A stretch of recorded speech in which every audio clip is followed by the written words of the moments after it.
On November 14th, 2023, at NASA's Jet Propulsion Laboratory in Pasadena, California, a room full of engineers watched a signal arrive from 15 billion miles away, and what they saw made their blood run cold. Voyager 1, the farthest man-made object in the history of the human species, the only machine we have ever built that has left the solar system and entered true interstellar space, had suddenly started talking gibberish. Not silence, not a clean shutdown. Gibberish.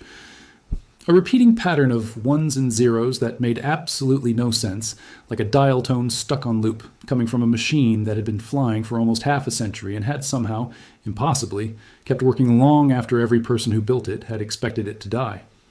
For the first time since 1977, humanity's most distant emissary had gone insane, and nobody on Earth knew why. And here is the terrifying part. Voyager 1 is so far away that a radio signal traveling at the speed of light takes 22.5 hours just to reach it. And then another 22.5 hours for the reply to come back. That means every single command NASA sends is a 2-day round trip into the dark. And if you get it wrong, you cannot take it back. You cannot pause it. You cannot patch it live. You send it, and then you simply wait, hoping you didn't just kill the most important spacecraft ever built.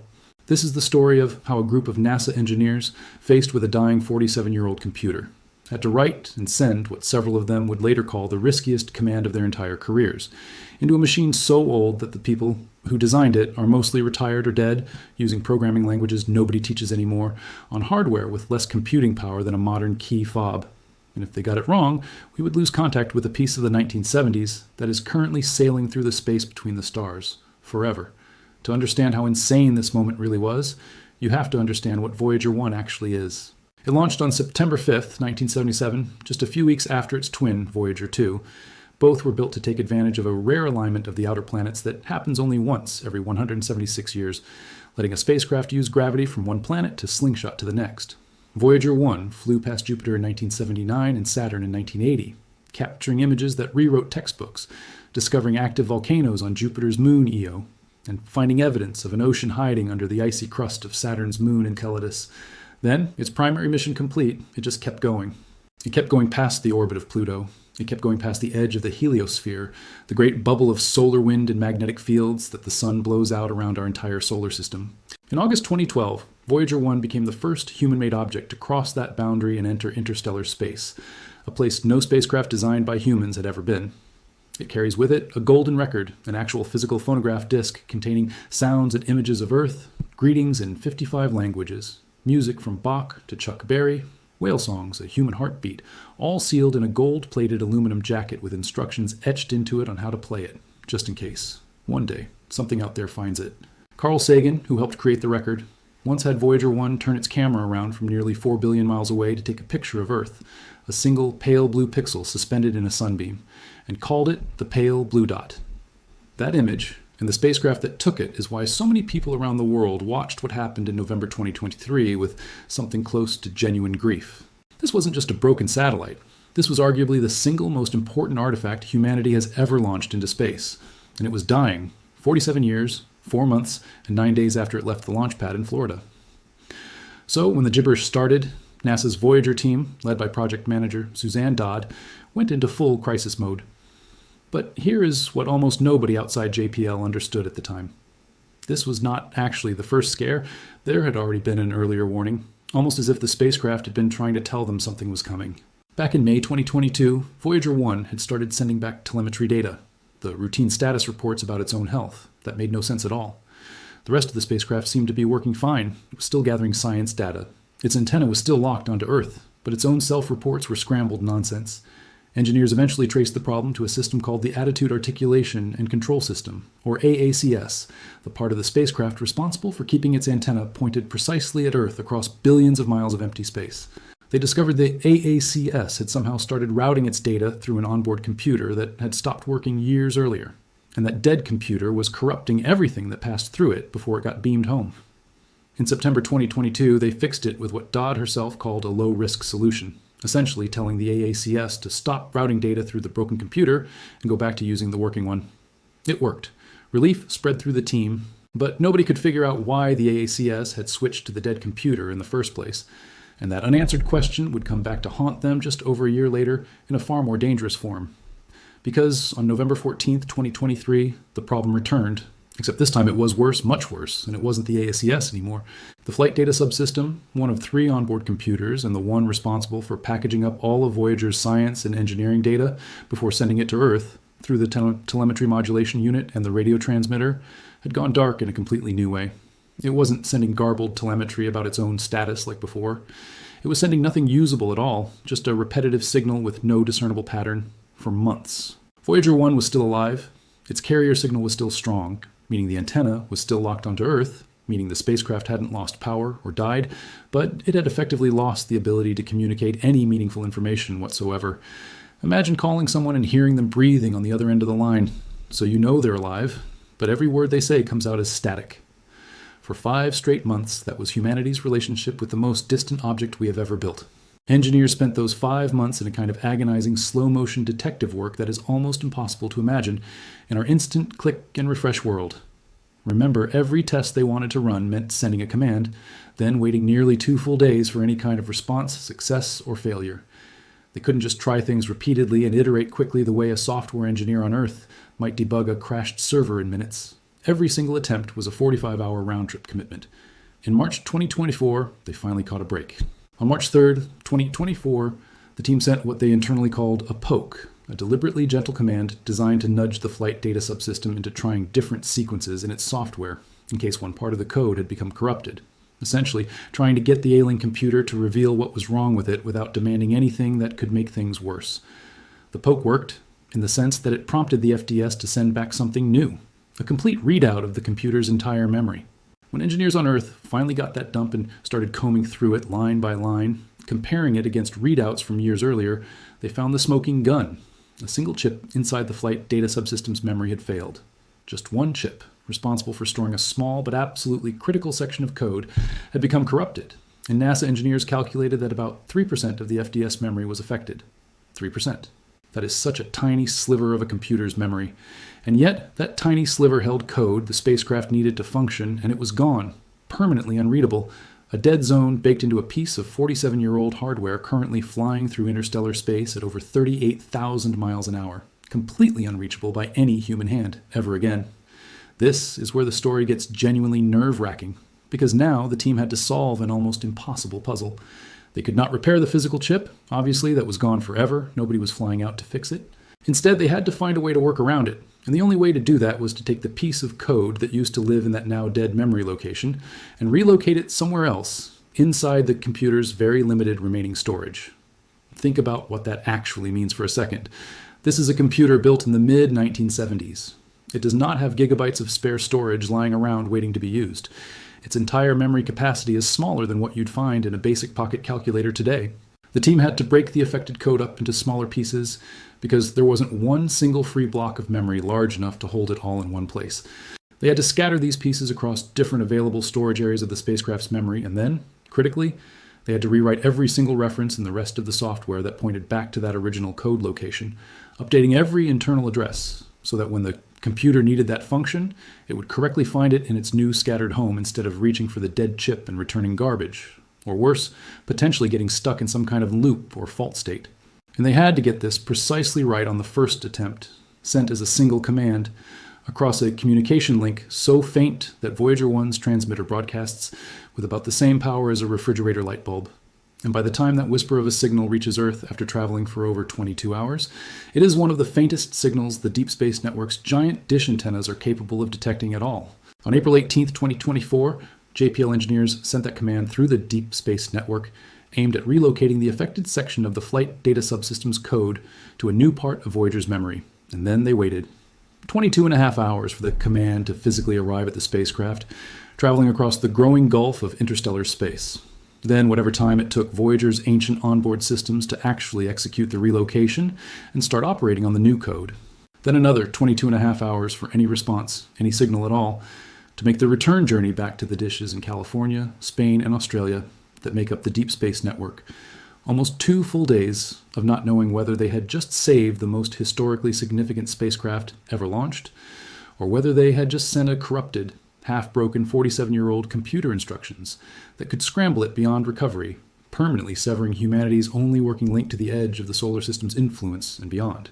If that command had been wrong, even slightly wrong, There was a real possibility the flight data subsystem would never produce usable data again, meaning Voyager 1 would essentially become a functioning radio transmitter, broadcasting nothing anyone could understand, still flying, still alive in some technical sense, but permanently mute, forever out of reach, more than 15 billion miles from home.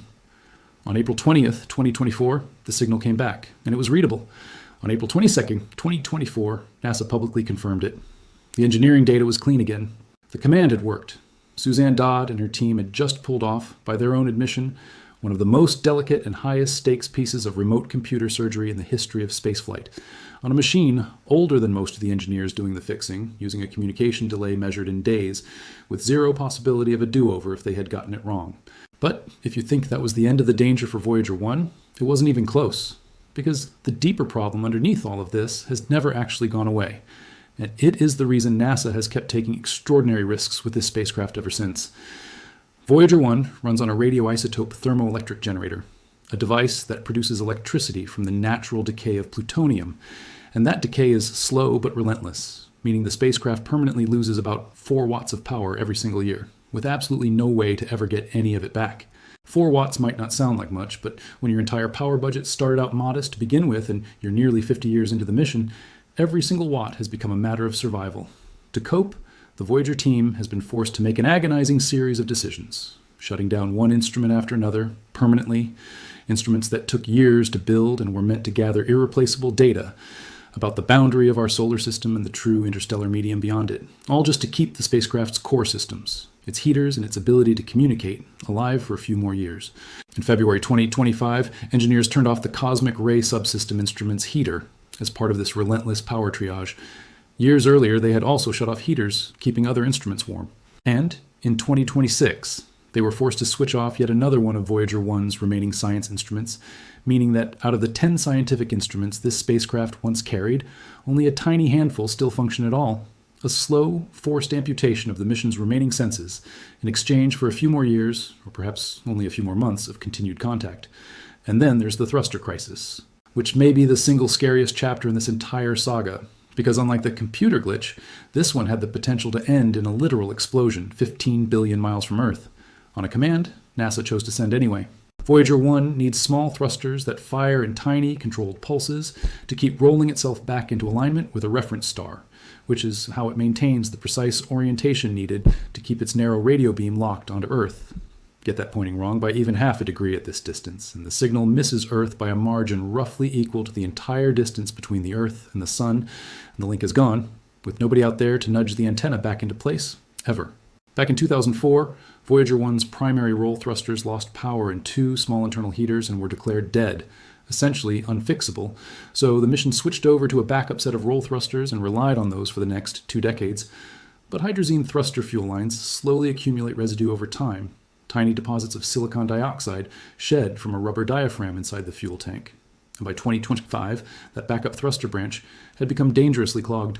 In one fuel tube, the opening had narrowed from about 1/4 of a millimeter wide down to roughly 35 thousandths of a millimeter, about half the width of a single human hair, and engineers calculated those backup thrusters could fail completely as early as the fall of 2025. Faced with the terrifying prospect of Voyager 1 permanently losing its ability to aim itself at Earth, the team went back and re-examined the 21-year-old case of the primary roll thrusters that everyone had assumed were dead forever, and they started to suspect the 2004 failure might not have actually been permanent hardware death at all, but possibly some kind of internal switch that had simply been left in the wrong electrical position all along.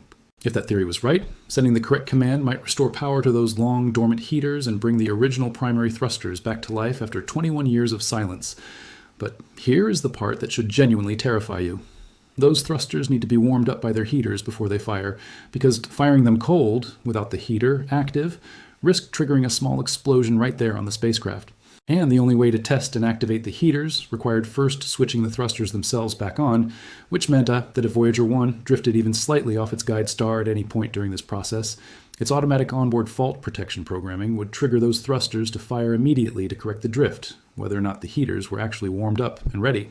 In other words, the team had to intentionally arm a system that could, under the wrong circumstances, blow a small explosive hole in a 47-year-old, irreplaceable spacecraft, entirely on its own, automatically, with no human able to intervene in the moment because any human intervention would arrive 22 and a half hours too late.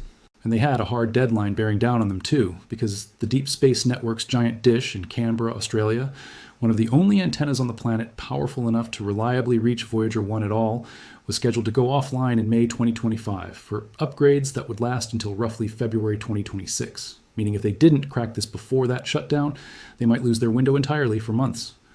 On March 20th, 2025, NASA sent the command. They test-fired the primary roll thrusters, the ones nobody had touched in 21 years, the ones that could have detonated instead of restarted. And it worked. The thrusters that the entire aerospace world had written off as dead in 2004 fired cleanly without incident, giving Voyager 1 a second working set of roll thrusters and buying the mission precious extra years of life, all thanks to a command that many engineers involved openly admitted carried a real risk of a small onboard explosion if their theory about that 2004 failure had been wrong.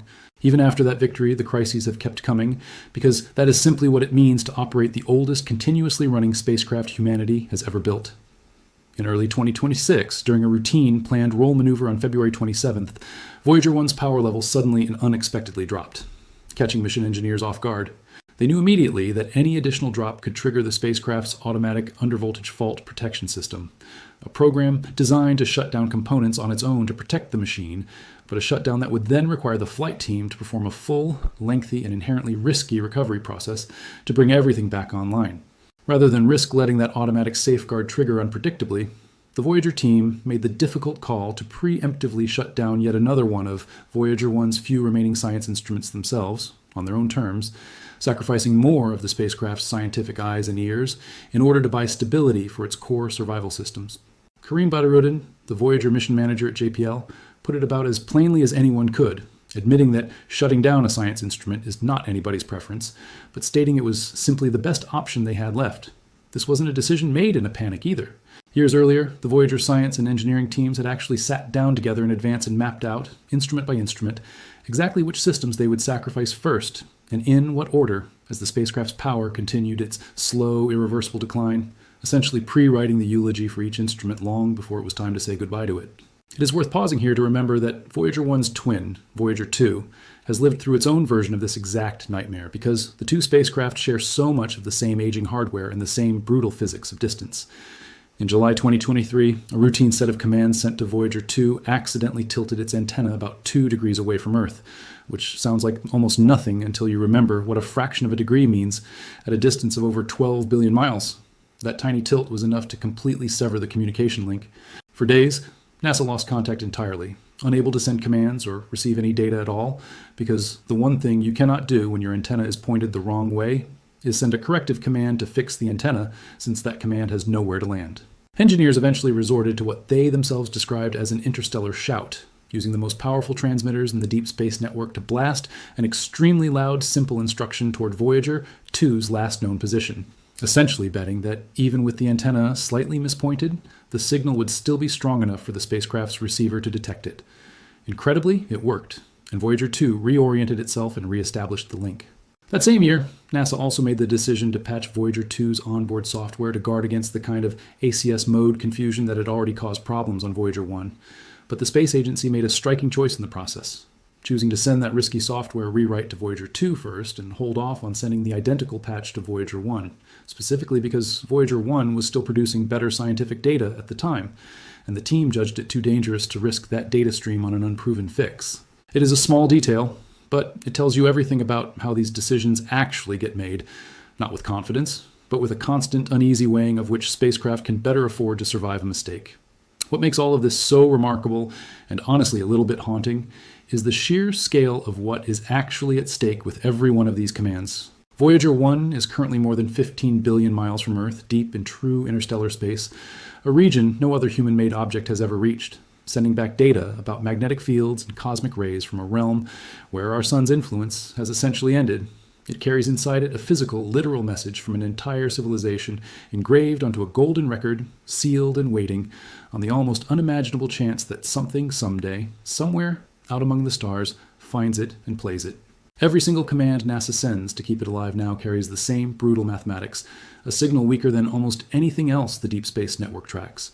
A round trip time of nearly 2 full days with zero opportunity to correct a mistake mid-flight, and a spacecraft built with 1970s technology that is now so old that some of the very engineers making these decisions have to consult retired colleagues, decades-old paper documentation, and in some cases, simply their own best educated guesses about how a computer system designed before most of them were even born will actually respond to a command none of its original designers ever anticipated needing to send. And yet, against every reasonable expectation, against a power supply that quite literally cannot be replenished and will eventually run out completely, against thrusters that can misfire and computers with permanently dead memory chips, Voyager 1 keeps going. NASA currently believes the spacecraft could potentially keep some minimal level of operation running into the early 2030s if the team continues making exactly the right calls at exactly the right moments, threading an impossibly narrow path between too little power and too much risk over and over again for years to come. Eventually, though, everyone involved knows how this story ends, not with a dramatic explosion or a sudden catastrophic failure, but with a quiet, gradual fading. One more instrument going dark, one more heater switched off, one more watt of power lost to the slow decay of plutonium. Until the day finally comes when Voyager 1 sends a signal and nobody on Earth hears anything back at all. When that day arrives, the spacecraft itself will not stop moving. There is no friction in interstellar space to slow it down, no atmosphere to burn it up, nothing out there to collide with across the almost incomprehensible emptiness it is sailing through. Voyager 1 will simply keep going, silently, forever, carrying its golden record and its fading memory of a species that once lived on a small blue and green planet, long after every person who ever built it, launched it, or fought to keep it alive across all those decades of impossible, nerve-shredding decisions has been gone themselves. In roughly 40,000 years, it will drift within about a light year and a half of a star called Gliese 445. Not close enough to visit it in any meaningful sense, but close enough to be, in the grand emptiness of the galaxy, a near neighbor for a moment in cosmic time. Every single command NASA has sent this spacecraft over the last 3 years, the code relocation that saved its voice, the thruster restart that could have exploded, the instruments sacrificed one by one to buy a few more years of contact, all of it has been an attempt to delay that silence for just a little bit longer, to keep listening to humanity's most distant voice for just a few more years. Because once it finally goes quiet, there's no signal, no command, and no amount of risk that will ever bring it back.